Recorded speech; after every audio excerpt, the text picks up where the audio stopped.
अवांखे update कयूं। Breaking news आहे। आबपाशी खाते जे सूबाई वज़ीर याम खान शोरो प्रेस कॉन्फ्रेंस कई आहे। संदसि चवणु आहे त मजमूई तौर ते सिंध में 60 खां 65 सैकड़ो पाणी जी खोट आहे। पाणी ॾिनो वञे। जी नाज़रीन, अहम ख़बर आहे आवाज़ सां शेयर करे रहिया आहियो। असांखे हिसे मूजिबि 1,80,000 क्यूसिक पाणी मिलंदो हो, पर 1,20,000 क्यूसिक मिले थो। सिंध के पानी न मिलण खिलाफ़ वफ़ाक़ी हुकूमत के ख़त लिखियो आहे। जाम खान शोरे जो इहो चवणु आहे। अहम ख़बर आहे आवाज़ सां शेयर करे रहिया आहियो। जाम खान शोरे जो वधीक चवणु आहे त असां वज़ीर आज़म शहबाज़ शरीफ़ खे चयो हो त पाणी जो शेयर गुडू ज़रिए ॾिनो वञे। मुल्क खे नए केनाल जी न पर लाइनिंग जी ज़रूरत आहे, जंहिं ज़रिए पाणी बचाए सघिजे थो।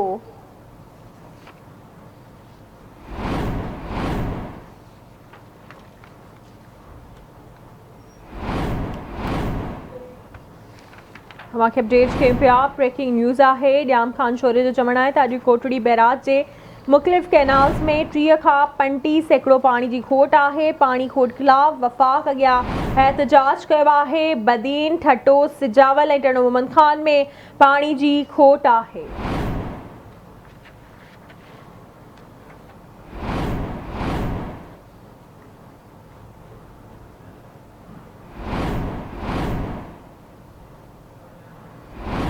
इन हवाले से वधिक तफ़सील मालूम कंदासीं आवाज़ न्यूज़ रिपोर्टर नसीर चन्ना खां। जी नसीर, वधिक छा तफ़सील आहे?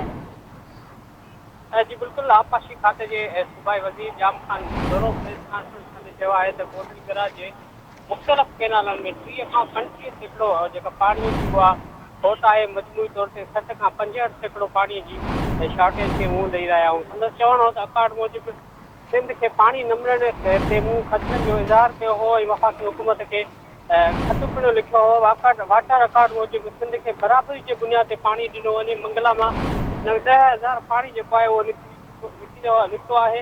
असां वफ़ाक़ खां मुंहुं हिन वारे सां एहतिजाज पिणु कयो हो। जाम खान शोरे चवणो त हींअर बदीन, ठटो, सिजावल ऐं टणे मोहम्मद खान में पाणी जेका आहे उहा खोट आहे। उन्हनि ज़िलनि में चांवरनि जो फ़सुलु थियणो आहे। पाणी न हुअण करे फ़सुलु मुतासिर थियण जो ख़दशो आहे।